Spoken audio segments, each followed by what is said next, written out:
It's a beautiful Saturday morning, and you're welcome to this morning's edition of Saturday Special. It's the 28th of February, 2026. Yes, the last day in the month of February. It's indeed, the year is gradually, going, and we are excited for how far we have come so far in the year. I am Oluwafunbi Bello saying, welcome. All right, welcome to Saturday Special on the Broadcasting Corporation of your state. My name is Jadi Sola Ajibola. Thank you for joining us as usual. Of course, you know how we do it on this program. We start with a newspaper headline stories that made the headlines. And then we take you through the governor's activities. And then we'll take a travelogue. And, also we take the interview segment. And we wrap it up with global updates. Of course, I'll begin from here with the Saturday Tribune. And the major story on the front page of the Saturday Tribune says, Court validates 2025 PDP elective convention, affirms Turkey-led NWC. A party welcomes court judgment, urges police to unseal secretariat. Judgment is no news. That's coming from Wike's camp. All right, let's go to some more stories there. Gunmen kill 5, injure 3 in play 2. Governor threatens community leaders. The story is on page 7. On page 3, Bauchi governor meets Tinubu, denies defection clause. I'm not lonely in PDP. That story is on page 3.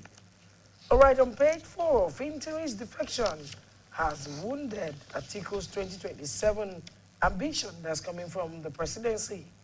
The story is on page 4.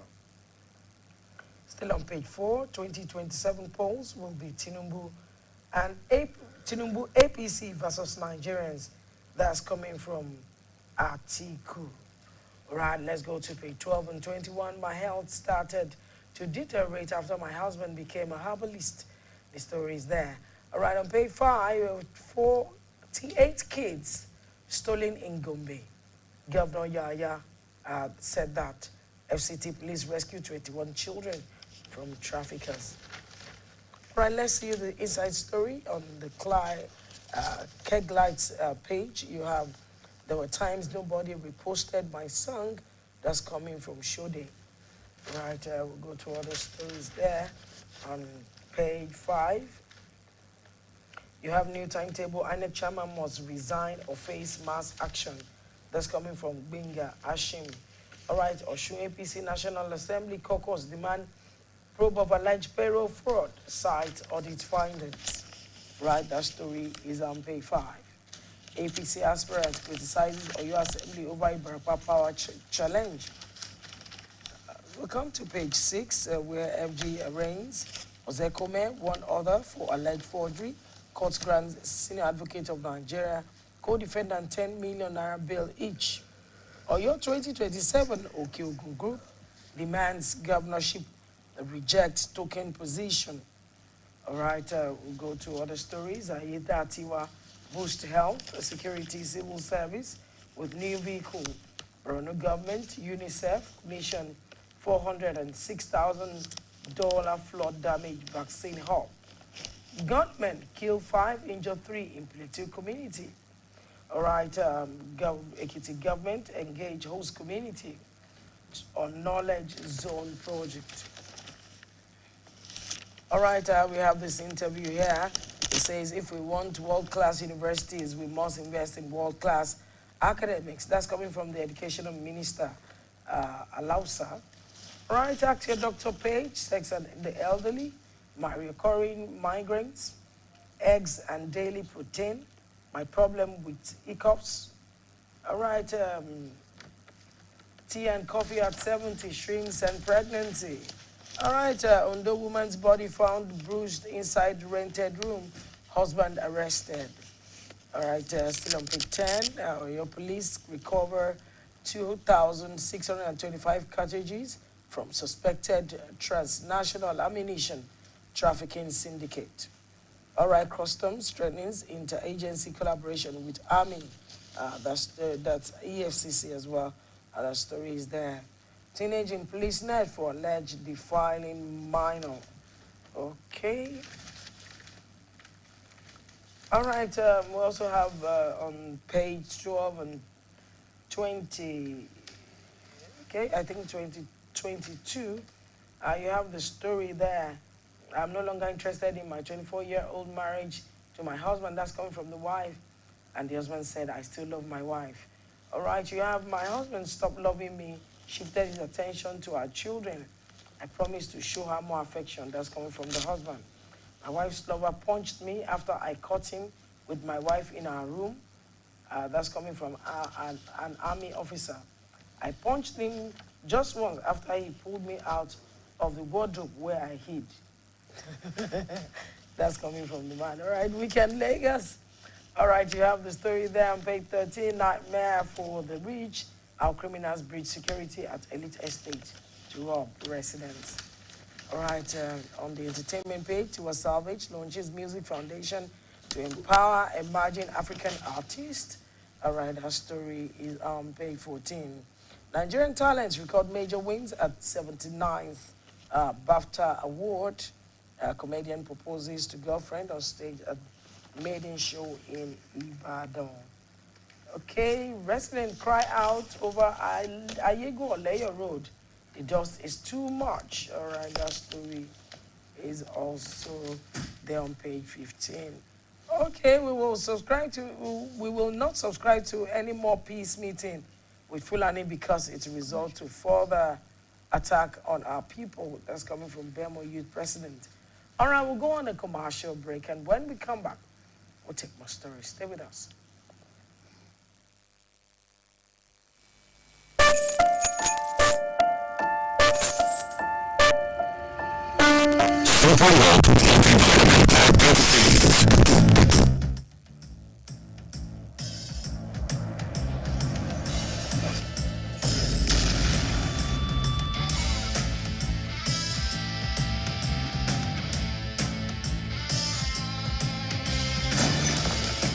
Super Malt Multivitamin Active Teens. Shine on.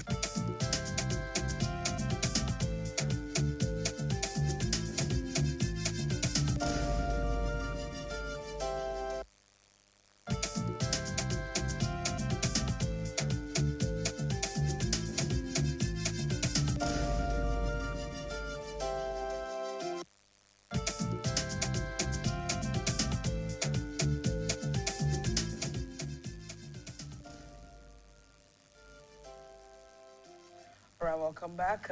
Let's take more stories from page 18. Love is not blind. Keep your eyes wide open when choosing your spouse. That's coming from Dr. Ajay Tumobi, the Oyo State Commissioner for Health. All right, I'll take some sports stories right there this morning. And of course, I come to page 30. JCL 16, Lukman Oseme face English foes. Gonco's international switch to Nigeria is still in progress. That's coming from NFF. Super Eagles set for 4 Nations Invitational in Jordan. Team Edo clinches 2026 Niger Delta Games title. All right, Arsenal target back-to-back London EPL derby wins. All right, Real Man City to meet again in UCL last 16. Kaduna government takes over Ahmadu Bello Stadium. And that's as much as we're taking from the Saturday Tribune of this morning. Right to you from me. All right, I have the Nation newspaper here with me, and I'll be starting with a story on page 4, which says, Atiku's home state falls as Fintiri joins APC. And the writer says, Adamawa governor defects with cabinet. PDP executives, 14 local government chairmen. Says realignment repositions states with mainstream national politics. 2027 will be Tinubu APC versus Nigerians, and that's coming from Atiku. PDP factions differ as Oyo Court validates Ibadan Convention. Pro-Wike faction dismisses ruling as academic exercise. That story is on page 4. London property. Ozekome Hussaini arraigned over alleged forgery. Court grants each 10 million naira bail. And that story is on page 2. And still on page 2, DSS arrests terror kingpin behind mass abduction at Kogi Ekwa Church. Vanishing Imo community where homes are sinking. Pathetic tales of Isioku Ihioma resident in grueling battle with erosion. And that story is on page 11. Alleged 8.7 billion naira fraud. Court remands Malami, son, wife in prison. And that story is on page 2. How we discovered 13.7 billion naira fraud in Osun government payroll. And that, according to a consultant, states APC Reps Caucus demands probe. That story is on page 6. And still on page 6, Osun Speaker, 24 lawmakers dump PDP for accord. And lastly, on the front page of the Nation newspaper this morning is a story on page 3. Simi NAPTIP commences probe into daycare abuse allegations. And that's all we have on the front page of the Nation newspaper, taking some of the inside stories, starting with a story on page 3. Troops neutralize IPOB fighter, destroy Supreme headquarters in Anambra. Anambra native doctor bags 2 years jail. Court orders destruction of shrine. Police arrest 6 pastors over alleged fake miracle scam in Ondo. 3-year-old among victims as police nab 10 for serial rape, sexual assault. 50-year-old meat seller arrested for sodomizing with 12-year-old in Niger. All stories on page 3. And on page 5, we have Mufwang condemns killings, calls for calm. Electoral Act, opposition protest driven by loss of privilege, and that's coming from APC's cry. ADC South leaders endorse Amechi for presidential ticket. Tinubu orders security agencies to rein in escalating insecurity in Bauchi State. And lastly, on this page, we have Oshomole backs CBN reforms, urges policy discipline. All stories there are on page 5 of the Nation newspaper. Moving on to page 12, we have Mina, residents first. Vendors rule in spite of billions allocated to water. Water vendors lament daily odds. Pathetic tales of Isioku Ihioma resident in grueling battle with erosion. Both stories on pages 12 and 13. And on page 19, we have survivors narrate ordeal after bandits attack on Ogun Church's household. 7-day-old baby escapes death, early death. Pregnant woman assaulted, beaten with sword. And that story is on page 19. And moving on to the back page, and that's on pages 28 and 29, we have Zulum vows to tackle insecurity, fast-track ongoing projects. Police military deny torturing a Masiri indigene to death. That's all we have on pages 28 and 29. Moving to the back page where we have some of the sports stories, and that's on page 31. Osimhen outscores Drogba, makes Champions League Team of the Week. Super Eagles goalie Obasogie suspended over match-fixing allegations. Uganda to bid for FIFA World Cup hosting rights.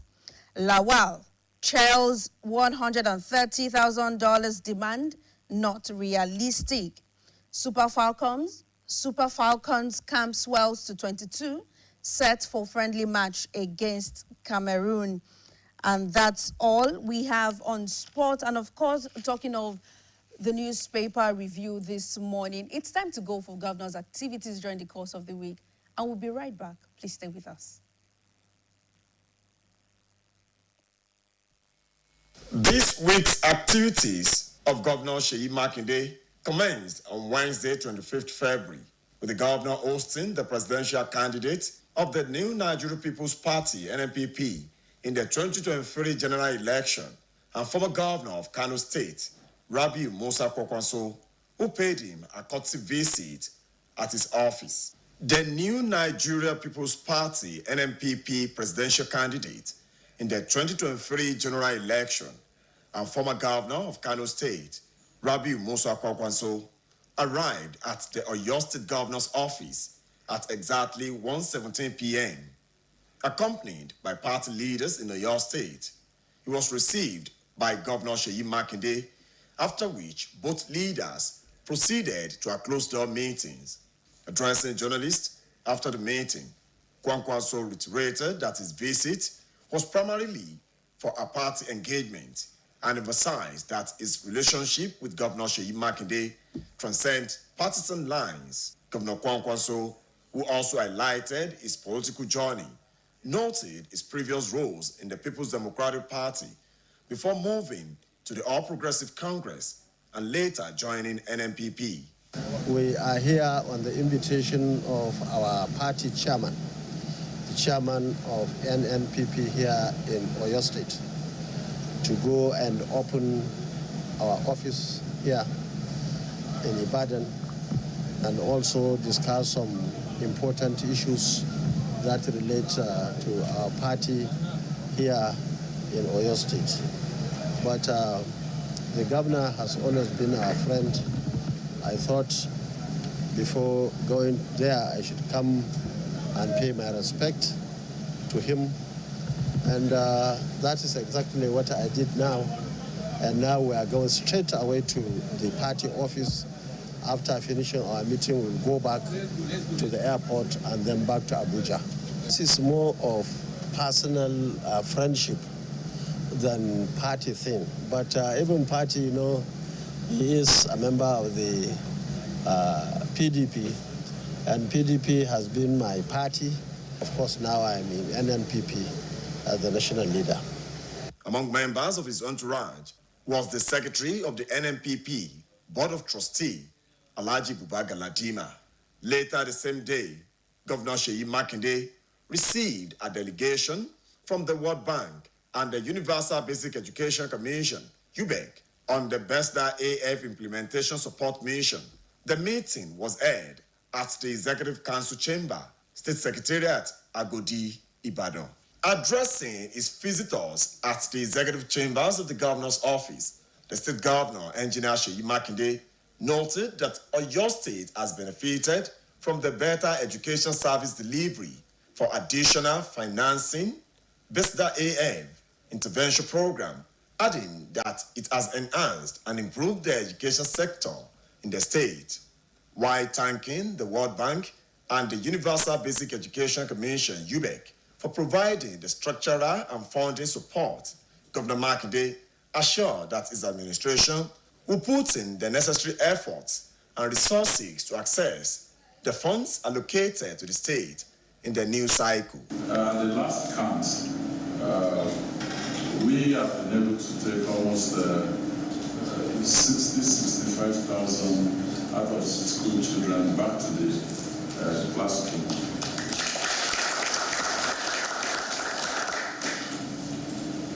The BESDA further funding, I want to give you the assurance that every resources that we have to achieve the expected result, which is to ensure that we maximize on what has been allocated to Oyo State. Earlier in his remarks, the team lead for the Universal Basic Education Commission, who is also the National Program Coordinator, Mr. Muiwa Aleshin, said the team will evaluate the implementation of BESDA AF project, the challenges, and review for further recommendations. He appreciated the immense and massive support of the state government in the implementation of the intervention program. I also want to use this opportunity to appreciate the immense and massive support that the state is giving to BESDA AF project and the progress that is being made in the project. There's still more to take, and we believe that this visit, after looking at whatever is going on and discussing, we believe that Oyo State will still move higher than what he was able to get the last time. Also, the team lead for the World Bank, Mr. Shinshaku Nomura, lauded Governor Makinde's effort in reforming education sector and for providing access to quality education at all levels. On Thursday, 26 February, the governor hosted the Muslim Ummah and other dignitaries at the 12th Omitutun Ramadan lecture held at the Ibadan North Local Government Motor Park, Agodi Gate, Ibadan. The 12th edition of the Omitutun Ramadan lecture attracted Muslim Ummah, religious leaders, politicians, and traditional rulers from across the state. Dignitaries at the event included the Olubadan of Ibadan land and the chairman of the occasion, Oba Rashidi Adiwolu Ladoja, among other prominent personalities. In his address, the state governor, Engineer Seyi Makinde, used the occasion to disclose the level of work completed at the Ladoke Akintola International Airport, pledging that necessary facilities will be put in place to ensure smooth airlifting of Oyo State pilgrims directly from Ibadan to Saudi Arabia on May 3rd and 4th, 2026. During Imperial City, we've been at this for 6 years, almost 7 years. I mean, Shijula Walwambi. Okay, one way data you have for me, but this is the position. Nínú backlog àti san 25 billion. Ṣùgbọ́n àwọn tí wọ́n retire during our own watch àti jẹ wọ́n ní about 30 billion. Bẹ́ẹ̀ni, aláṣẹ ní pé tá a bá fi lè kúrò níjọba ní èní, ohun tí wọ́n máa sọ ní pé 30 billion ní ìjọba Ṣèyí Mákindé jẹ sílẹ̀. By May 29, 2027, àti backlog o àtàwọn tí wọ́n retire during our own period o, it must be zero for the next administration. Takbir. Assalamu alaikum wa rahmatullahi wa barakatuh. While appreciating the prayers and support he has received from Muslim community in the state, the governor announced the donation of 1 bus each to 7 selected mosques across 7 zones of the state to support propagation of Islam. Also in his magnanimity, Governor Makinde announced a gift of an SUV to the guest lecturer Sheikh Jamiu Ajadi Sanusi Amiolong in recognition of his contributions to the 3rd Ramadan lecture. In his sermon, Sheikh Amiolong commended the developmental strides of the Makinde administration, while cautioning the governor against sycophants who may not speak the truth to him. He also lauded the prevailing peaceful atmosphere in the state and urged residents to remain content with whatever Allah has bestowed upon them.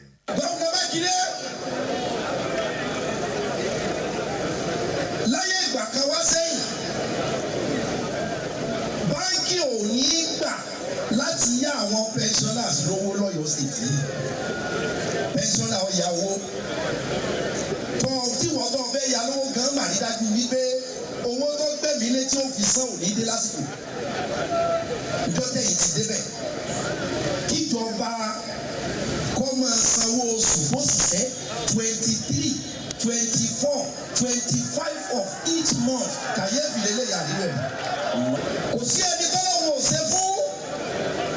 Àfẹnikẹ́ni tí ọba gbẹ́tò wọn ò tó mu olóyìnrere ní gbogbo wa o tá a bẹ́ẹ̀ ti lè ní tẹ́lọ́rùn lẹ́yìn kan tọ́lọ́run fún wa alukọ̀nà àtú kanzula yafna gbogbo ẹni tó bẹ́ẹ̀ ní tẹ́lọ́rùn ó ti ní pẹpẹ ọ̀rọ̀ tí ò ní tán. In their separate goodwill messages, the Olubadan of Ibadan land, Oba Rashidi Adiwolu Ladoja, a former speaker of the Oyo State House of Assembly, Senator Monsura Sumonu, the Are Musulumi of Yoruba land, Edo and Delta, Alhaji Dawood Makanjuola, and the chairman of the State Elders Council, Ambalogun of Ogbomoso, Dr. Saka Balogun, praised the governor for his magnanimity towards Islam. They stressed the need for love, unity, and collective commitment among residents to further advance development of the state.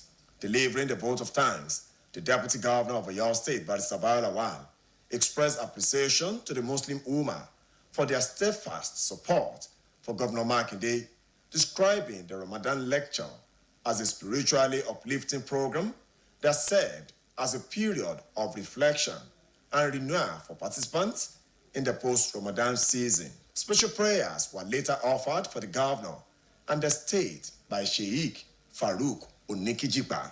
That has been the activities of Governor Seyi Makinde for this week. With Samuel Adigun behind the camera, I am Olalekan Sulaiman, reporting for Saturday Special.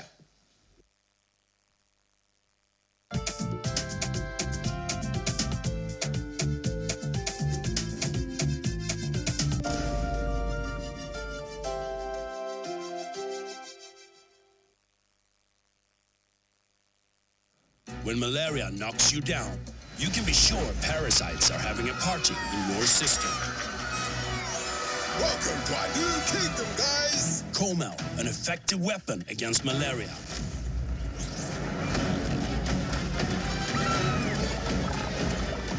Coleman!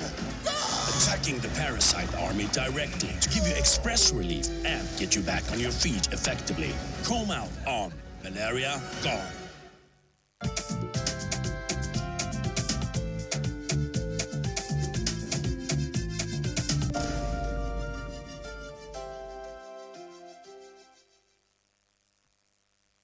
Welcome back. It's still Saturday Special on the Broadcasting Corporation of Oyo State. We're now in our interview segment, and we thank you for staying tuned. Of course, in our interview segment, we'll be looking at what we call female genital mutilation. Of course, Nigeria has the highest absolute number of female genital mutilation cases in the world, with roughly 27% of women aged 15 to 49 having undergone the practice, commonly performed on girls aged 0 to 15. It involves partial or total removal of the external female genitalia, causing severe physical and psychological consequences like infection, infertility, and maternal deaths. To look at the conversation, and of course, we have Dr. Oyirunke Bello, a professional nurse and midwife at the University College Hospital. You're welcome this morning to the program. Thank you so much. It's a pleasure being here. All right, we also have a second guest here this morning. We have Dr. Millicent Ogun. She's a senior project coordinator, Center for Comprehensive Promotion of Reproductive Health at the University College Hospital. Thank you very much for joining us this morning. Thank you very much. Happy to be here. Yeah, so I'd like to begin with Dr. Oyirunke Bello. And in looking at what we call female genital mutilation, it might not be new to many people, FGM, but I tell you, if Nigeria is ranked, according to this report, Nigeria is ranked the highest, with the number of female genital mutilation, then what is wrong? How did female... Thank you very much. Well, female genital mutilation has a lot of components. Majorly, it's a cultural thing with a social dimension. People believe that if you remove a part of female reproductive genitalia, external female reproductive genitalia, women will not be promiscuous, they will be dedicated to their families, they will not, they will respect their husband. It's a kind of culturally acceptable practices, even though very harmful. So, and you know that when something is accepted culturally, it is passed from generation to generation.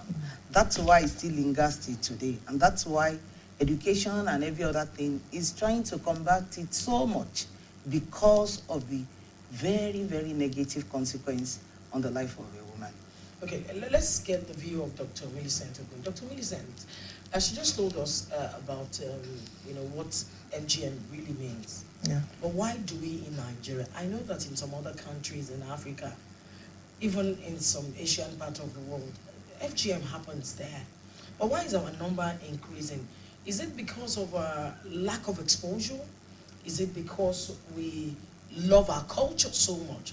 Is it because female genital mutilation is even very good for the girls? Maybe that's why we're doing it. Thank you very much for the question.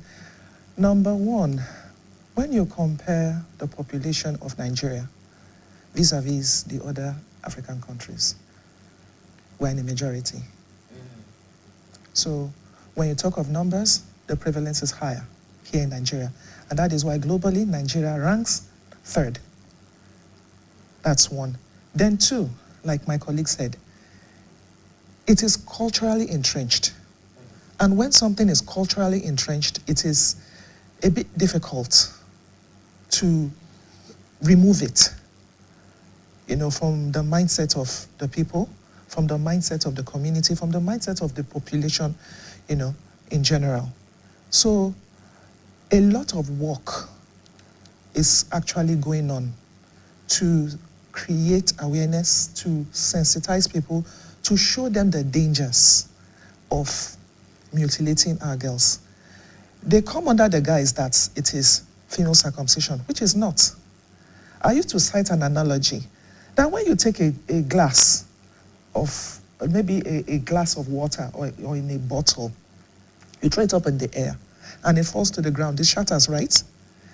If you try bringing it together, can it ever be the same again? The answer is no. The same with a girl child that is mutilated. The same with a woman that is mutilated. The life of that woman or girl can never be the same again, no matter what. So, it is culturally entrenched. And the fear also, there is also a lot of myth surrounding FGM, where, in some cultures they will say, let's not go to the myths yet, so that we can take all the myths and conceptions together. Later on. Yes, Dr. Bello, I just wanted to, during the course of the conversation, Jadesola mentioned that Nigeria records the highest number of, female genital mutilation. And I know over the years, this is not a new conversation. It's something, the drive has been going on for a long time, community awareness, sensitization. But we realized that a lot of communities, a lot of states, just as we discussed at the beginning of the program, still engage in this practice, in this act, even in their numbers. Why do you think this is still so? Thank you very much. Like I said the other time, any issue that is tied to culture would take a lot of education to desensitize people. Secondly, the Prohibition Act or the legal implications of what is doing FGM has to be fully enforced across board. We must also let people speak out. Perhaps if all this is put in place, we must also increase education. For education, we always make people go for anything. Because if someone says, except they cut a part of your external genitalia, you're not going to get a husband, the innocent girl will go for it. But when you say education, we've seen educated people also carrying this out on their children, mutilating their girls. Yes. So how do we speak to that also? Okay, we address people based on their level too. Yes. If we're going to be talking to people who do not even know anything about core education, as in educational level, there are strategies and ways you can reach them that will make money. Now for the elite, we'll also need to bring in strategies that will get them convinced. Say, for example, they can also get to see people who ended up with problems. Even the person promoting, the irony of it is that some women still promote it. And some women who actually suffered from FGM still promote FGM. So, strategies, ongoing, recurrent education, and enforcing the laws that prohibit FGM will go a long way to assist us. Then involving strategic stakeholders. The other time we were saying it's about culture. The people that are saddled with the responsibility of promoting culture must be fully convinced, and then they will be able to convince their followers whom they are promoting cultural values to.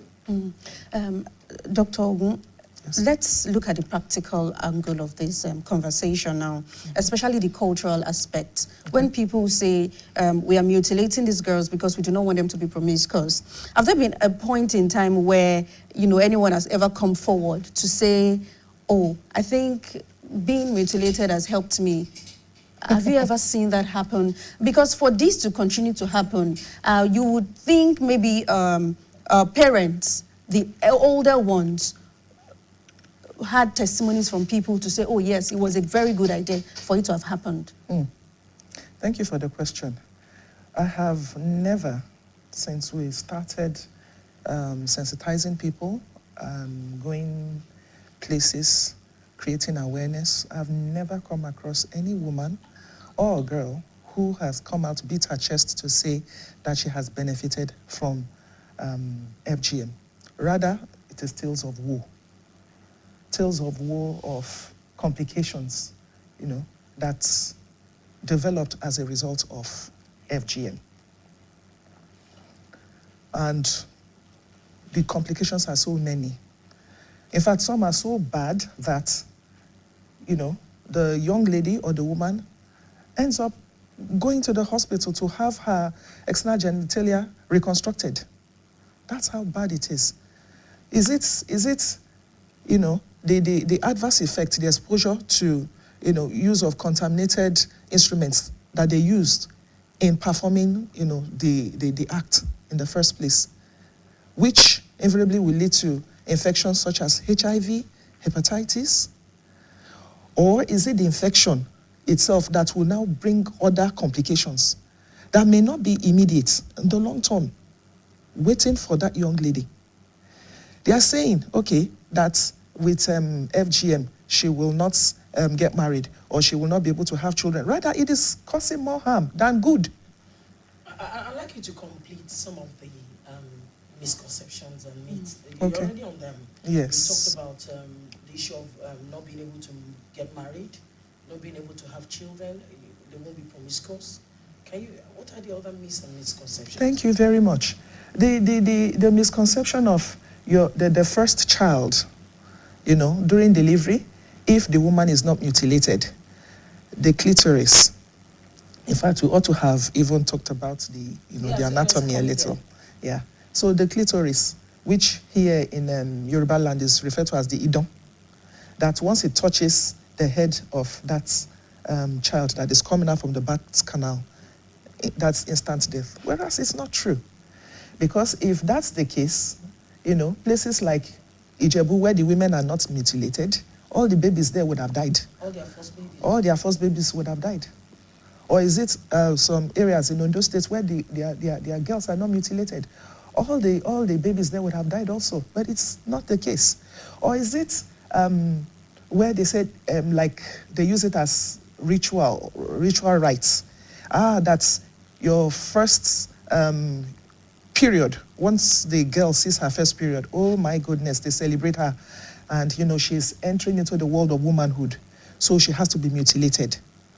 So that, that journey of womanhood, settling down, having her children, there will be no issues.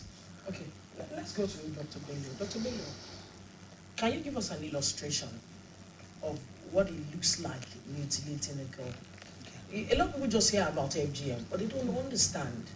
What are we removing? What are we cutting off? There are various cultural practices in different communities, there are different ways. So could you tell us, okay, so in this part of the community, in your state, for instance, or this social community, this is what they do. So can you share with us some of those Thank you very practices? much. Actually, female genital mutilation comes in about 4 types, going from one level to the other till the 4th level. Now, the commonest is the removal of the clitoris. I want us to view a fruit that looks like let's use an apple, for example.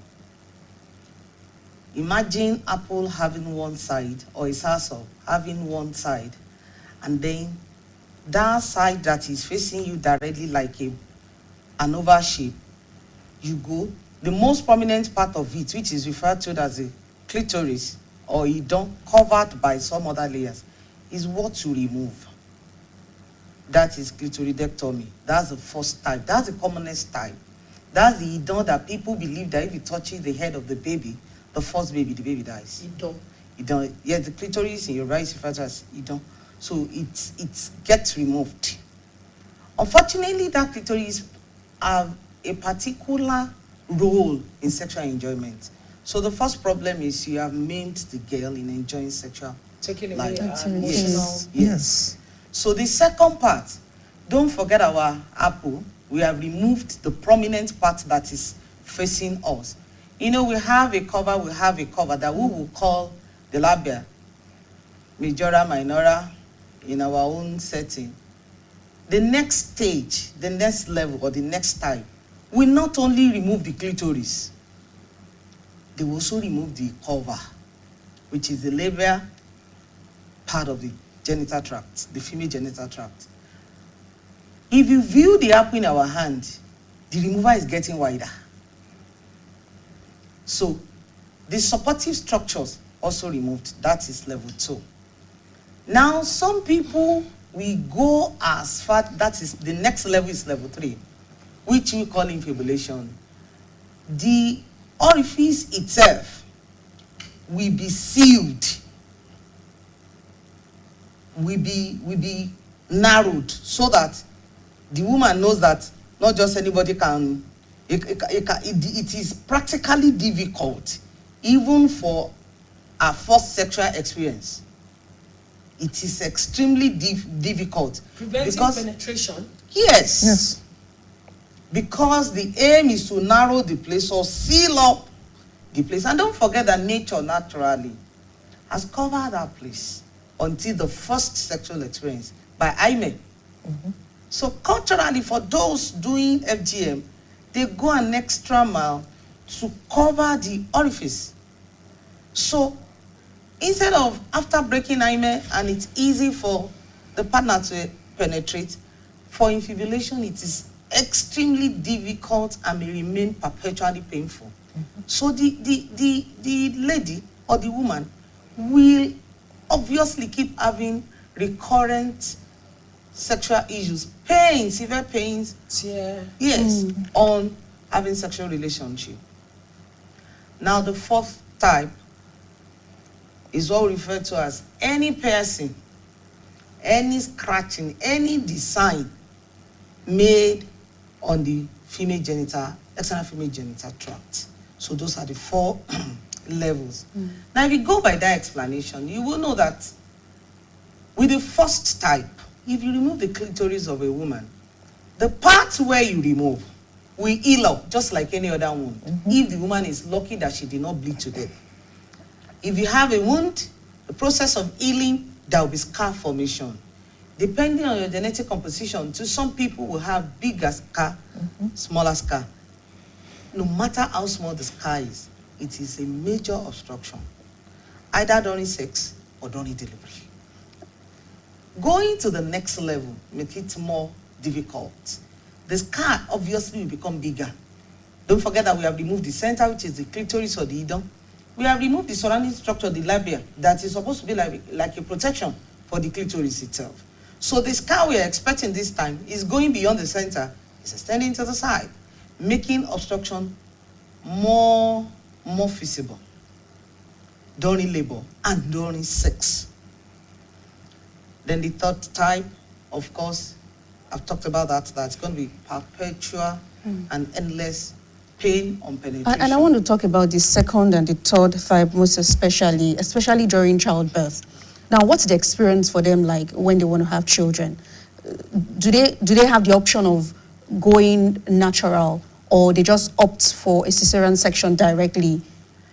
Based on your analysis that it's stitched and completely, everything is taken out completely and is blocked. So an addendum to that, maybe you also share with us some of the experiences of women who had this stage, who had no knowledge that it was FGM in those days that was causing this problem.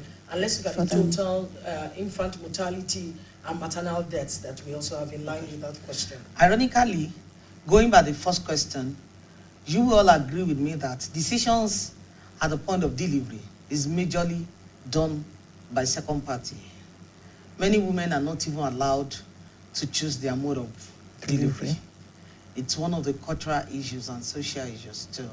A woman can just choose to go by natural means, or for whatever reasons, go by the other means. Now, Many women do not, people that practice FGM, especially in the rural areas, do not even consider cesarean as an option. You know that so many of our churches we pray that only for baby. You meet the baby by your side. You meet the baby by your side. Okay, so that's major. Many people don't have the wherewithal to say this is the type of mode. In fact, sometimes when the obstetrician or the midwives, after examining them, recommend cesarean, you will see people running away and go to the next facility. Okay, so that answers that. Now for those, have you seen? We have seen. We have seen bigger scar obstructing baby coming. In fact, as a health practitioner, as a midwife, as an obstetrician, if you open in labor, if you see a vulva, you will know the ones mutilated. Yes. The first thing that confronts you is the bigger scar from the mutilated part. The bigger scar sometimes is big enough to narrow the birth canal such that it's difficult for the baby to come. And you know that in labor, all of these are programmed, are timed. After some hours, the baby gets exhausted, the mother gets exhausted, and then things begin to go haywire. So if you have a big scar, one of the consequences of it is that there's obstruction. The baby gets asphyxiated. The baby will not cry. The baby will not get oxygen to breathe immediately. And in pediatrics, we will say that the first golden minute matters. Once the baby does not take in oxygen within the first minute, we start battling issues. We have hypoxic, brain damage. The baby grows up, can't sit, can't walk, can't talk, can't do anything. So it's not just about infant mortality, but we also have, for babies who are survivors, we also have some who come down with a lot of childhood diseases. A lot of neurocognitive issues. That takes us to the mind, the brain. Yes. Okay. Yes. Now let's come to Dr. Millicent. Yeah. Dr. Millicent, Yes. these are painful, traumatic experiences. Yes. But something crossed my mind. In the course of antenatal, that women come to at the hospital, is it not possible for us to be able to save more lives, even though advocacy is ongoing, to identify women who have been mutilated, educate them ahead of time, and if possible, have an assessment of the situation and say when they are about to deliver, the options would have been brought to the table, rather than saying, okay, so we're waiting, once she sees water or mucus, then she runs down to the hospital. Because at that point, it has become a little critical to have the baby and start deciding whether to have cesarean section or cut out, or use forceps or whatever to bring out the baby. Why can't we, at the point of antenatal, look at the situation of women, because we know how populated we are, and help them before we get to the delivery stage? Thank you very much for that question. Well, it has to do with, first of all, educating the health personnel or the carer to be able to pass on that information to the women, right? If the health carer themselves are perpetrating the act, I don't know if you get what I'm saying. You're talking about medicalization of Medicalization of FGM. So why will they now be able to educate these ones? The question, that's a food for thought. Now, we thank God the awareness creation, educating, training our healthcare workers, is top-notch in Nigeria as we speak. And the Center for Comprehensive Promotion and Reproductive Health of the University College Hospital Ibadan has been doing a lot in that aspect. Here in Oyo State, for example, over 300 healthcare workers have been trained on FGM and its complication and how it can be prevented. So, the aim of educating this group of healthcare workers is to ensure that they represent various health facilities in Oyo State. so that they can go back to their various health facilities and educate their fellow colleagues, educate all the healthcare workers there on the dangers of FGM and how it is prevented. Now, coming to our hospitals, because these people have been, empowered with the necessary knowledge they need, they are now able to educate these women. It's part of, what they do when the women come for antenatal checks. They educate them on the dangers of FGM. Okay? They educate them not just based on the dangers of FGM, to also be like watchdogs. When you see something, you say something. And with that, they are able to go back to their communities empowered with the knowledge of the dangers of FGM. And they are also able to tell, the people in their community, their households, their family members on the dangers of FGM. Now,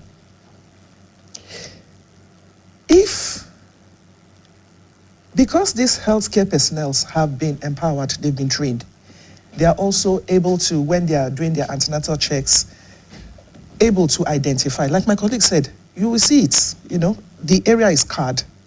It's not like, the normal anatomy of the female genitalia anymore. So such individuals, depending on the degree, whether it is type 1 or type 2 or type 3, is, further educated. For example, the type 3, definitely, we will not encourage such a patient or such a woman to do normal delivery. No, it's a no-no. So there and there, such, women are identified and they are guided and they are told the consequences of trying to deliver, normally, and the need for them to start preparing them for CS. Okay. Sorry, Dr. Bello. I want us still on this issue of, antenatal prevention. Yes, and then we mentioned earlier medicalization of female genital mutilation. It was culturally done. It was traditionally done by traditional birth attendants. The word traditional medicine people. The Ololas. Yes, the Ololas. They were the ones doing this. How did we manage to cross from the traditional mutilation to the medicalization of female genital mutilation? And that breaks at my heart. Because if we say something is this bad and is this dangerous, it has no health benefit, then why are people in the medical practice taking up this evil and barbaric act? Thank you very much. If you look at the concept of culture, it's a very strong phenomenon. It's a very strong factor. That's why to date, even with the level of education that people have, some will still patronize some scrupulous areas for healthcare. And they are not people that are not knowledgeable. If someone had lived all this or alive with the people that perform FGM in the village, and he finds or she finds himself or herself in the medical field, don't forget that the instinct of the cultural value in her or in him is still there. That's why the first thing for such people is for they themselves to get convinced that this act is wrong. Of course, medicalization occurs for various reasons. Part of them is also for the financial benefit, which people think they can make money from the request. Is this so lucrative? Or in some communities, it is quite lucrative, and because we're also disabusing the mind of people. My colleague will testify that they must have seen a lot in the community because we're disabusing the mind of people from patronizing quacks. We feel, maybe if we patronize the medical professionals will still be able to escape with FGM. That's what brought about. But when we have medical personnel, mutilating or medicalization of this mutilation of this act, what steps are being taken, especially when the body finds out or apprehends such personnel? Thank you. In fact, the legal protection for people is applicable to everyone. The Violence Against Persons Prohibition Act, the Child Rights Act, the Public Health Criminal Law is applicable to everybody, including the medical personnel. Yes. To go an extra mile, such person may have to face the disciplinary council of their regulatory boards. So it is like doing part of the ethical things that we learn in school, medical, nursing, every paramedical is that do no harm. If you perform FGM as a medical person, you have already crossed that border, you have done harm. Because even the VAP Act is do not inflict harm. Yes. The Child Rights Act is do not subject a child to harmful practices. The public, so everything is pointing to harm. It is like you are violating 3-4 rules. And I'm happy that the same rules have been domesticated in this state. Yes. The same VAP, Child Rights Act, the public law, has been domesticated in Oyo State. So beyond those general punishment, the individual medical personnel caught doing FGM will definitely be subjected to a lot of disciplinary action. I can say that if found guilty, some board will withdraw their certificate. Okay, before we leave that area, Yes. I want us to look at the need, especially to Dr. Yeah. Ogo, the need for us to push to the House of Assembly, the need to review the VAP law. And because there's no portion that talks about medicalization of any female in that law, as much as I know. That law only talks about not inflicting harm on any female. It even specifically talks about the female genital mutilation should not be carried out on any female in your state.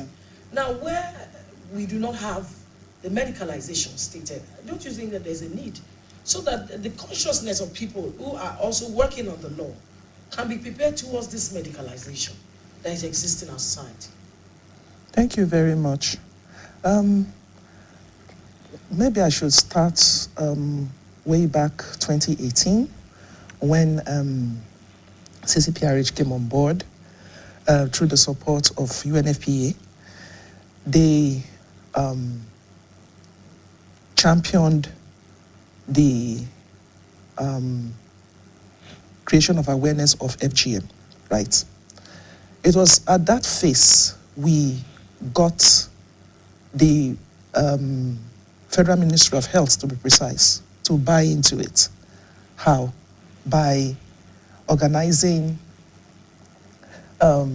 like an awareness creation campaign where all the various regulatory bodies, health regulatory bodies in Nigeria, were brought together under one roof and were educated on the harmful effects of FGM. It was there and then all the regulatory bodies took that stand that for their professional bodies, they are saying no to FGM, and it was signed. Moving from the Federal Ministry of Health to the training of the healthcare workers. So a lot of medical professionals were trained. Here in Oyo State, I'd already mentioned over 300, and regulatory bodies also were brought on board and were educated on the harmful effects of FGM. Not just the regulatory bodies in relation to health, the law enforcement agents, different ministries, the judiciary, the women affairs and social inclusion, education. Why are we doing all this? Because there is no how this FGM, one way or the other, is not affecting any of these ministries. Now, coming down to the House of Assembly, I'll have you know that the Zero Tolerance FGM Day for internationally celebrated every 6th of February, we went as far as getting the chairperson for the House of Assembly, Madam Comfort Adedeji, to come and after also, since went for advocacy and telling her the effects of FGM. She was there with her members to actually support, all the people that came, to lend her voice also in saying that FGM is a menace and should not be encouraged. Once upon a time, we were having scarifications, right? Yeah. Tribal marks to represent, different tribes. But if today tribal marks is no longer in existence, definitely, FGM will be eradicated in Nigeria and in Oyo State. All right, thank you very much, Doctor. I want to go to Dr. Bello now. We've been talking about, FGM, the act itself generally, but we've not really dwelled on the harmful effects. We've just talked about the sexual pleasure, that is taken away from women, from children, from ladies that have been mutilated. Let's look at the harmful effects. What are the harms that come with this mutilation? Thank you very much. For easy understanding, let's divide this effect into two. The immediate one that happens when the young lady or the woman or the young girl is mutilated, and then the later effect. In the immediate, if you mutilate a young girl or a woman, because that structure, the female reproductive tract, is highly vascularized, is rich in blood supply. Cutting through. In fact, at least if people don't believe that it's rich in blood supply, you will know that during delivery, Yorubas will say, Omi onipoju, eje onipoju. During other procedure, I don't hear them pray that prayer. It means that there's a consciousness in us that during delivery or anything that has to do with the female genital tract, there seems to be a lot of blood involved. So that place is adequately supplied with blood, richly. Let me use the word richly. And the innocent young lady being mutilated, the person who is doing the mutilation, does not even know which artery passed through which place, which vein passed through which place. The only goal the person wants to do is, I want to chop off this clitoris. Ironically, again, the clitoris is highly vascularized. Yes. It has a good supply of blood. So the first complication is bleeding. The bleeding can be extremely massive. That within minutes, if nothing is done, the person will die. Have you seen such before? Such cases been brought to the hospital? Oh, yes. I have seen. In the community, I've seen. So, the person can die immediately. That is bleeding. Secondly, from the bleeding, there can be multiple problems. Even if the person does not die immediately, before they reach the hospital, when there's massive blood loss, all other organs in the body join together to suffer from it. One of the major system or major organ that is usually attacked when there's massive bleeding is the kidney. The kidney can shut down. I mean, on top of you cutting clitoris, blood goes, kidney follows. So, a lot of things are still attached to bleeding. So, but bleeding is major. The second one is infection. Honestly, some children have been infected with HIV, with hepatitis B, with other bloodborne diseases through female genital mutilation. Don't forget that, again, because it is prohibited, people do it in secret. So because it is done in secret, even the people patronizing them cannot ask many questions. It is a process of quickly do it. So a lot of things are compromised. So infection is real. They can get infected. There can be bleeding. The person can bleed and go into what we call shock. It will not just respond, though it's still breathing a little. So those are few things that can come up in the immediate. In the long term, we have mentioned some of them. Scar will develop. There will be obstruction during delivery, particularly if they are opting for vaginal delivery. Even when they are told in antenatal clinic, the orientation about cesarean is another kettle of fish. So even when they are told after examination that this scar is massive and it's better to opt for cesarean, people will rather go to another center and go and try labor. Let me say without reservation here that every delivery is normal. It is our concept. If you deliver by CS, cesarean section, you have had a normal delivery. Yes. If you deliver naturally, you have only had a vaginal delivery. Every delivery is normal. So let's come back. So psychological trauma. I want us to picture a young lady who has never had sex and is having painful sex in marriage. It has a consequence on the man that she married. The man can choose to go somewhere else. I mean, every day when they touch you, it is cry. There's no pleasure. The man may look for alternative. The home will break. The lady is traumatized, especially ladies who are not promiscuous, have an issue. And so she will ask herself, what have I gained keeping myself? So there is emotional trauma. Some children that have female genital mutilation may not even be able to sustain a long relationship that could culminate in marriage. Many of them may end up what we call post-traumatic stress syndrome disorder. So the psychological effect is much.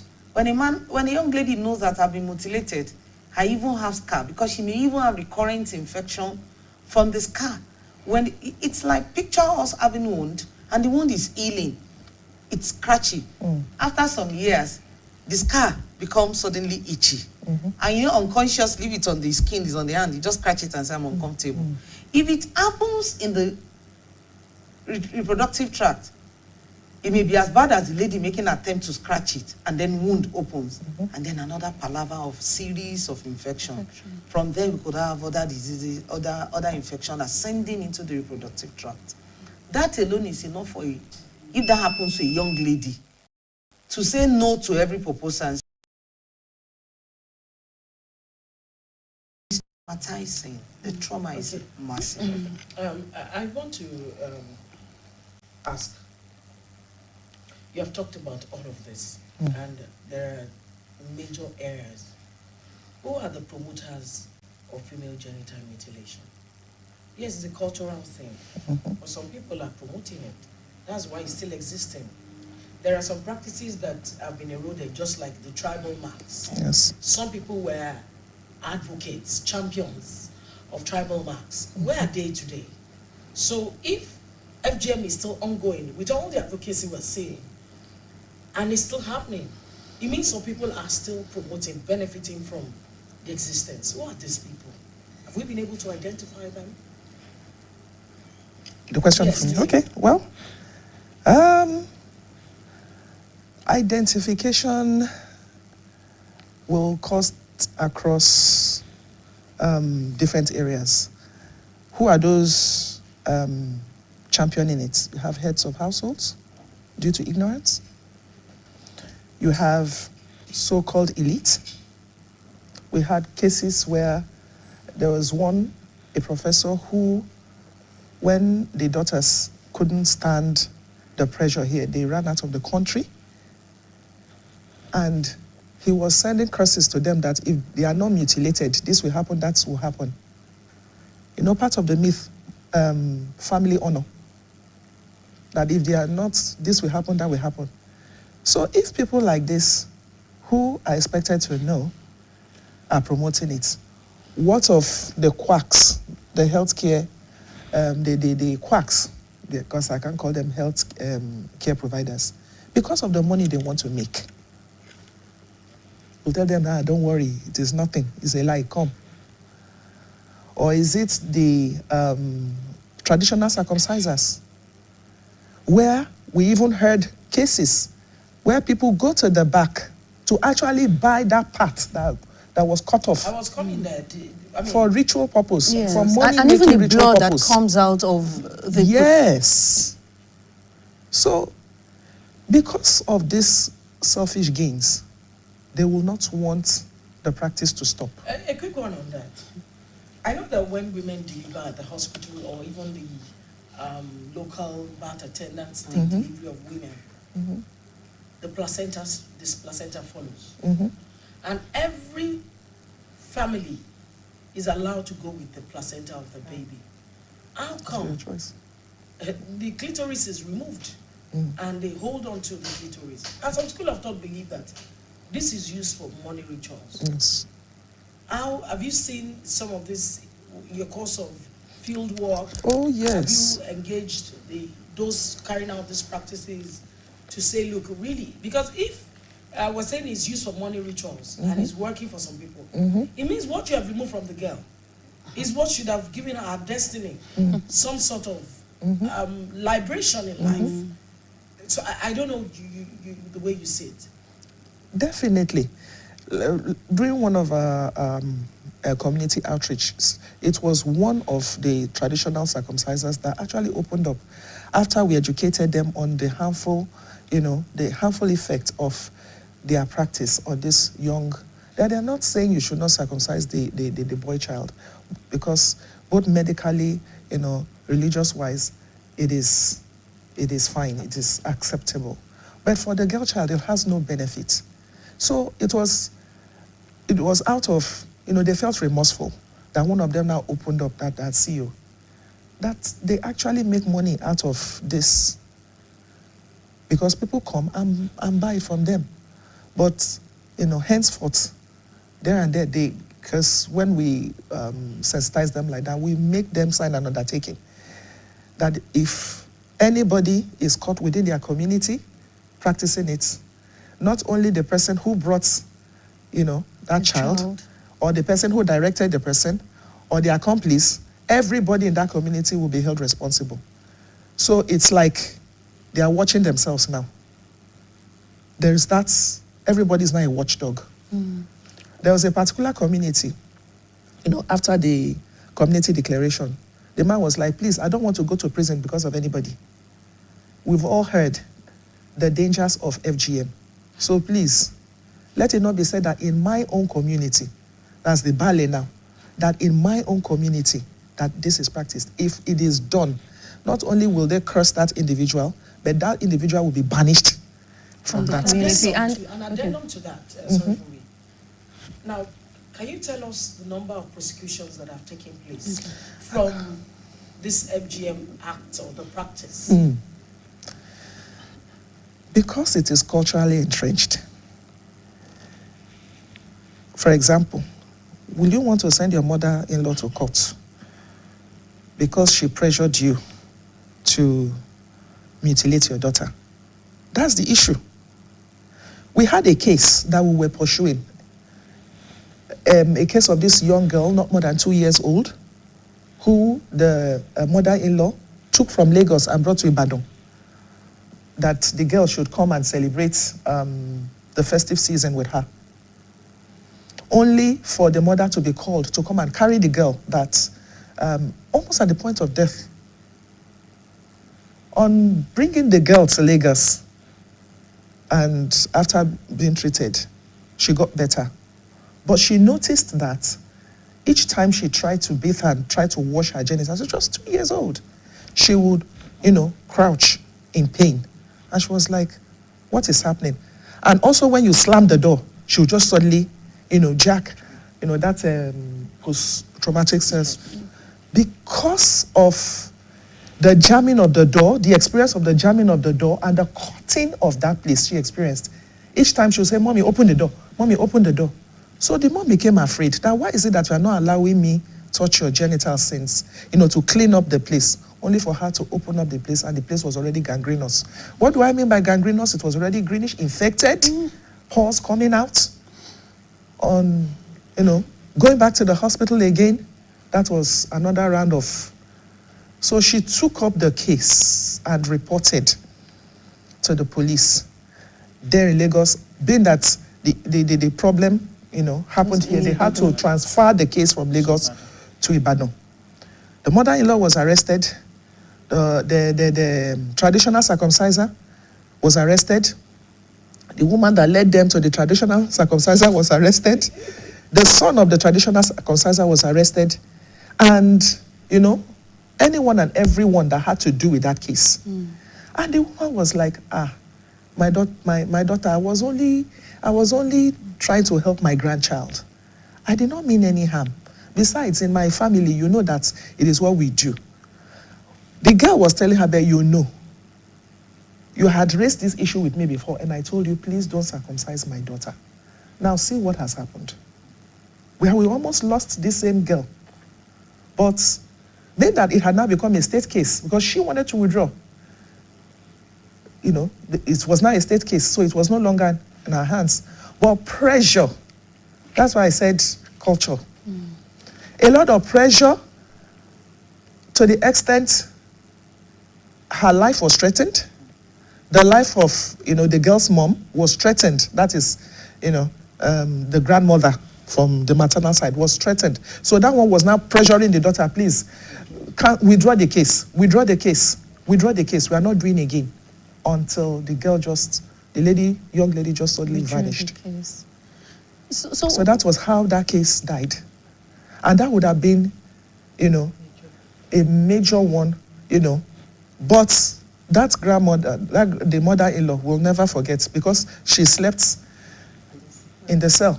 I was there when they were putting her in is it Grey Maria or Black Maria, or what do they call it?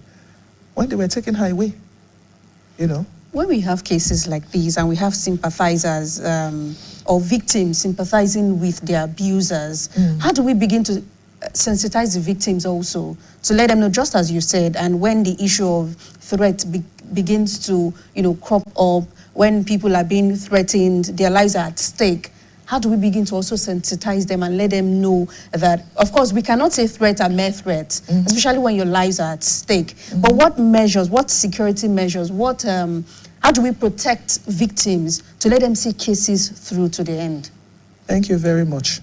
That's why I said earlier that agencies, we had to go off board from just educating the healthcare personnel, through their regulatory bodies, to, some of these agencies that can actually help in protecting the survivors. We call them survivors now, not victims. So agencies like the law enforcement agents, the police, the NCDC, yes, immigration, even the judiciary. I remembered when we were having a training with them, and they were like, no, it is not this, it's not that, until we had to break it down. Break down the nitty-gritty, told them the consequences before they were not like, oh my goodness, that they did not know that it was like this. Why am I saying this? When these stakeholders, are aware, these survivors will know where to go to for help. They will know, where to run to. Even the Women Affairs, the Ministry of State's Women Affairs and Social Inclusion now, they have the toll-free line where the survivors can actually call for help so that they can be protected. At the same time, justice, when they are protected, and the perpetrators or people who are mounting pressure on them will now be brought to book. Okay. Because the law enforcement agents have been empowered, to arrest such people. So those are some of the, then the SAC, the sexual, that is in Jericho, the SAC Center in Jericho. One-stop shop. Yes, is another place where, and I thank God that your state governments, they are really, really doing very well in championing the zero tolerance for FGM in Nigeria. I must indeed give it to your states. You can imagine from 65% in 2013 to about 18% in 2024. So they are really doing a lot. So a place like SAC now, where these survivors can actually go to, and Sexual Assault Referral Center. It's called the Sexual Assault Referral Center. Also, victims of FGM can go there and, be treated. Not just treated, because we have different sections there.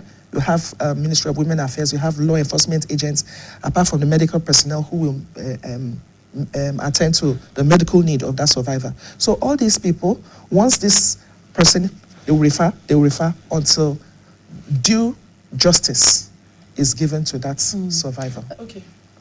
Sorry, let me go to Dr. Bello. Dr. Bello, we need to prevent. It's not enough to prosecute, do advocacy, but we need to prevent. A lot of times we've had that. Sometimes when babies are born, this act had to be performed by the 7th day. Some within the first 1 month of the baby. Some it is done during some traditional festival in the community. That's when it happens. Some when they see their first period. Yes, their first period. Some, it's when they're about to get married that they do all of this in various communities. How can we prevent FGM in our society? Thank you very much. It's a multi-sectorial thing. FGM cannot be prevented by just one group of people. It's a collaborative effort. The pastors and the imams must be on top of it to campaign and help us tell their followers that FGM is a no. You know, because it is cultural, people listen to cultural leaders, religious leaders better. So the religious leaders must come on board. They must be convinced first. You know, it is one thing about education is the person delivering it must talk from every aspect of conviction that I believe this is what we are supposed to do. If I talk about breastfeeding now, I can talk as a health worker, but I can talk from as an experienced mother who had done it, who had seen it, who had benefited from it. You know, my conviction will be better because I've been involved. So the religious leaders must be convinced themselves that FGM is a no. They must assist us to talk to their leaders. The community leaders, community participation is very important. And it is in level, it is done strategically. First, the community leaders, from them, you reach out to the community to let them know that this is about you, this is about us, this is about our girl child that they must survive. We also need to empower the girl child. People must begin to know that it is a violation of the right of a girl child to be mutilated. So we must increase awareness about the right of the child. We do not need to mutilate the child. The government also must continue the jingles. Like my colleague said, we need to commend the state government. The data is actually showing that we're doing a lot and is bringing out a lot of positive impact. The awareness, whatever it is that we're doing that is making us be at the level of 18% now, we must intensify it until we get to 0%. We must reach out to the grassroots. FGM must get out of our state and get out of the country. Then medicalization, let me say without reservation that we need to push for an act, just like our presenter said. We need to push for an act that determines specific punishment for medical workers that are involved or promoting FGM. Aside the general VAP, Child Rights Act, the Public Criminal Law Act. That if you do this, so that in collaboration with their council, everybody will know that even if I escape council, you won't escape the other one part of the law. So we need to push for that too. We need to reach out to the grassroots. We need to involve them. We need to let them know the reason why we say FGM should be culturally terminated, completely and eradicated among our girls. Like I said, we also need to increase awareness about the rights of the child. The children have rights. I'm a pediatric nurse, and I can say without, unequivocally that the children have their rights. They have the right to live. They have the right to avoid being exposed to harmful substances. So those are few things that we can do it level by level. At the antenatal clinic also is part of the things that we do. Public health, the person.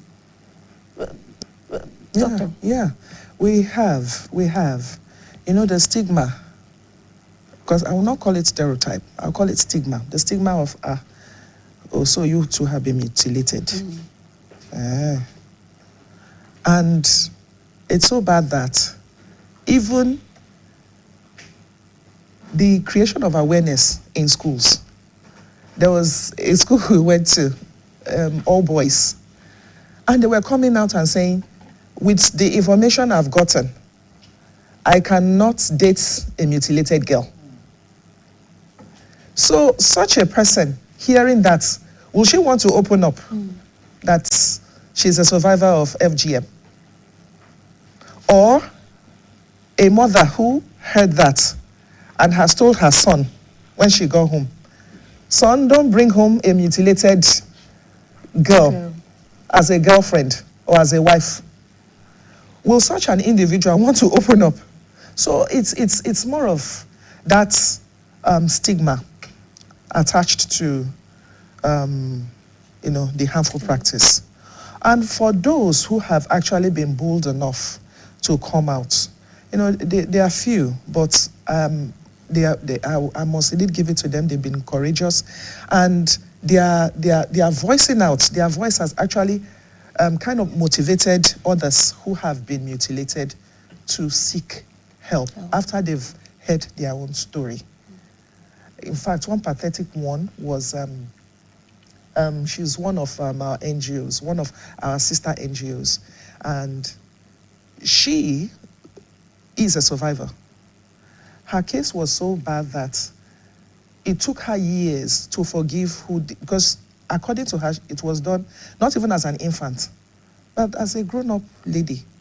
And it was not even her father that had her mutilated. It was one distant uncle, because the father was not around.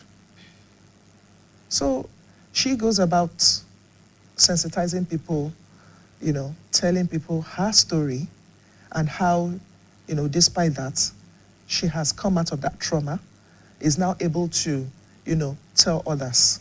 So it's more of a stigma thing, my sister.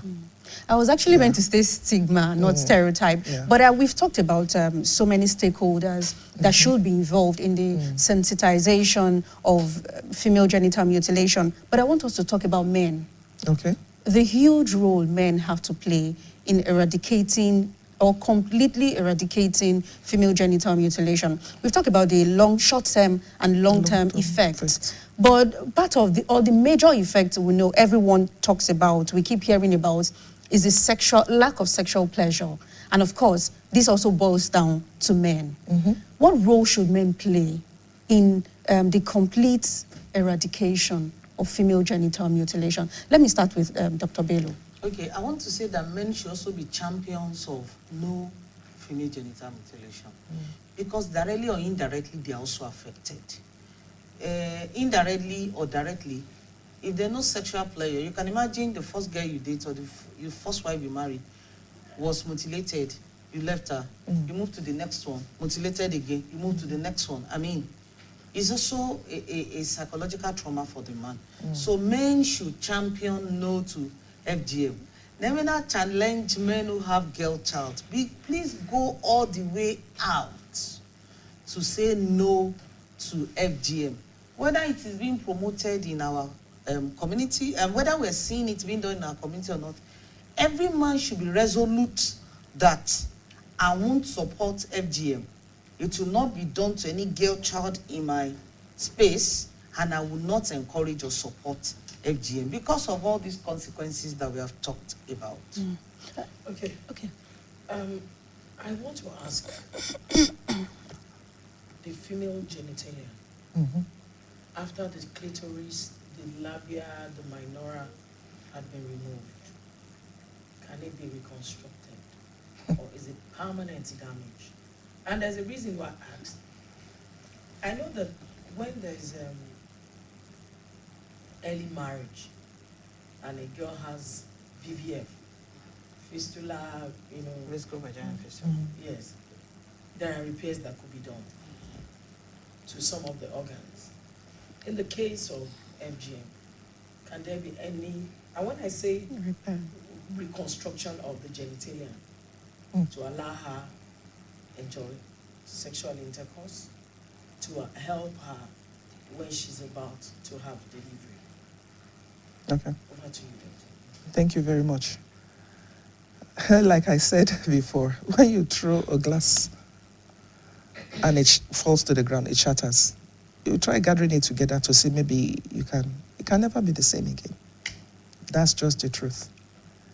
Now, depending on the type that was done, can also help the young lady. If it is not just if it is type 1 or type 2, Psychological therapy can be given, you know, both couples coming together, and the spouse is taught, the husband is taught, be gentle, you know, starts preparing her before the sexual act itself, you know, so that she will be fully ready, prepared, and the other structure of that place that is remaining will be able to function during the sexual act. But if it is type 3, it's reconstruction straight up. It's reconstruction straight up. Because it's like an analogy I used to cite, the lips on your face.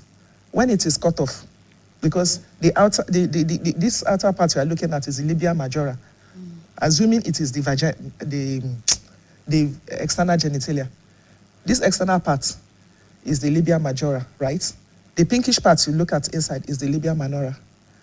And the type 3 is what? The complete removal of both the inner layer, the pinkish part, and the outer layer. And now sealing it up with a needle or some herbs or some gum or a kind of adhesive. Gum? Or adhesive, yes.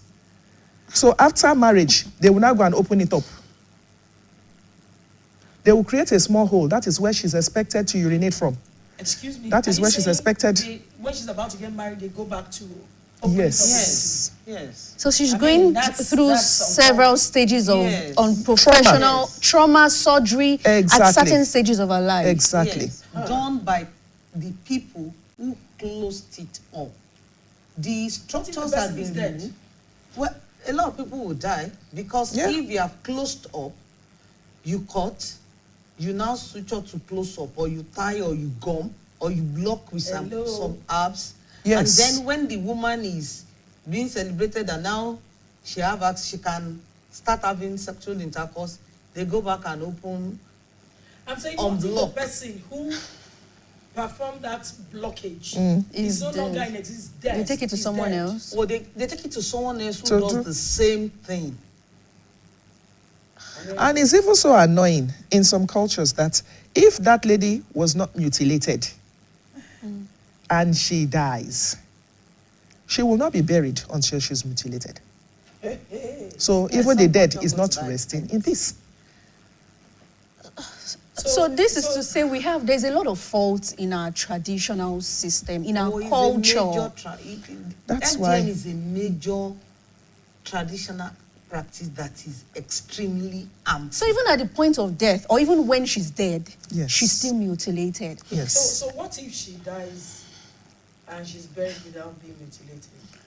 I can't imagine you inflicting pain. I mean, they said she will not die in peace. That was what... Yes. Culturally, they may even go to the extent of tagging the family. Yes. If they don't mutilate that dead girl. No, at this point, because personally, I feel... I have goosebumps all over already. You know, listening to it alone, not even seeing a pictorial or a picture of what it looks like. But apart from the laws, the legislatures that have been passed, and should there not be a stringent, and this is not me advocating, what's it called now? Domestic justice, but a stringent measure, whereas the case should not be stalled when it especially gets to the courts.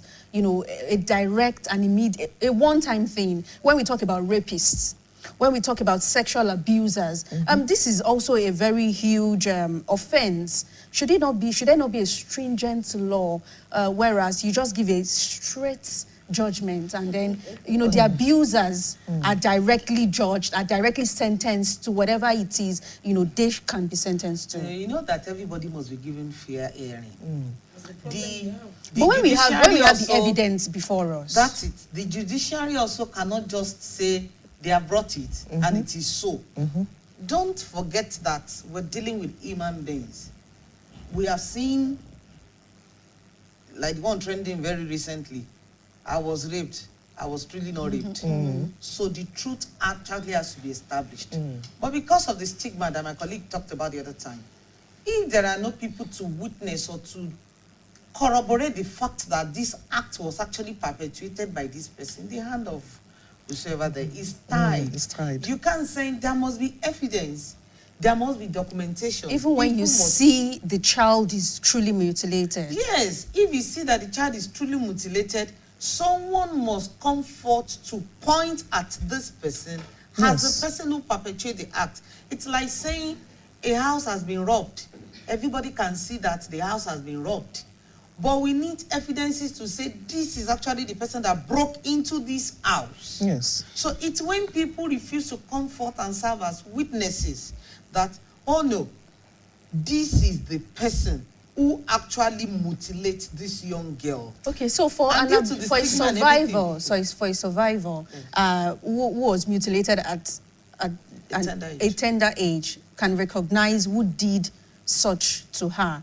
Can she testify herself to say, this is the person that actually mutilated me, this is the person that carried out the act on me? I know there are different dimensions to justice, but I know that some of the witnesses, even when they are minors, can be admitted, especially if it is, can be admitted as evidence or as exhibit. Especially if the child is old enough to know that this is the last person I saw that picked blade and did this. Okay. There are simple ways of knowing the truth, actually. If someone says, my child, this child does not like the father, if you put the child down and you just let the child rest, put the father, put everybody there, let's see who the child will walk up to. That's a simple way of knowing that this child has a relationship with the father. So there are different ways. But I know that some minor witnesses will be admitted. Okay, our time is fast spent and we're about to wrap up. It's been a long conversation, interesting one. But quickly, from both of you, while you're telling us, I'd like to know, which one is more traumatic, rape, FGM? And then you close it by telling us, advising stakeholders on how to prevent FGM. And even survivors. And survivors. Just very, in few words.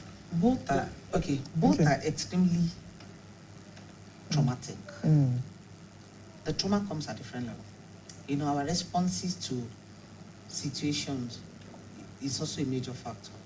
Rape is extremely traumatic. FGM is also extremely traumatic because it is beyond your will to stop it. If you rape a young girl, she does not have option, you have overpowered her. Yes. If you mutilate a young girl, she does not have option, you have taken this decision without her input. So both are extremely traumatic. My advice, I want to encourage everybody at all levels. Protect us as women. Protect the girl child. Say no to FGM. And to health workers, I am pleading again today. Please let us terminate medicalization of FGM. There is no amount that is worth the trauma the victims are passing through. Like we said the other time, some survivors will live with the trauma for the rest of their life. Pastors, imams, religious leaders, political people, please support this drive that female genital mutilation is a no. To the whole world, protect us as women, protect the girl child. Let this year that we will be celebrating women in the next few days that says give to gain. Let your giving be to protect us against FGM. And then you will gain ultimately. Thank you. So let's quickly go to Dr. Lisa. Thank you very much. Mine is to the men folk. Please protect us. They say the women are the weaker vessels, but you've seen that when you train the girl child, it's automatically training a nation. And when you protect that girl, what does that mean? You are protecting the whole nation. So please, men out there, heads of households, protect us. Protect your daughters. Protect the women. Protect your wives. Because you don't know who the next victim will be. Then, to the stakeholders, like my colleague said, please, there is need to put stringent laws. Yes, we have the VAP Act, You are doing well, or your state, thumbs up to you, but more still needs to be done. Stringent action still needs to be taken so that perpetrators that are caught, will be made scapegoats. When they see this, it will kind of put a caution to the others who will want to practice, because they will now have a rethink. Okay. Do I want to do this? Thank you so much, doctors. It's been a wonderful conversation, and honestly, we cannot end this conversation. It's going to be a continuing conversation, and hopefully we'll have a reduction in the number of FGM practice in Nigeria by God's grace. We've been talking about female genital mutilation, and we've had Dr. Oyerunke Bello, who is a professional nurse, a midwife at the University College Hospital, UCH. Thank you so much, ma'am.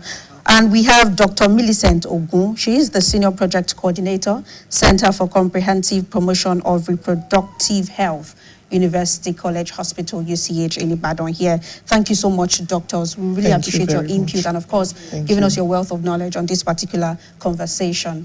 It's time for global updates. We'll be right back. Please stay with us.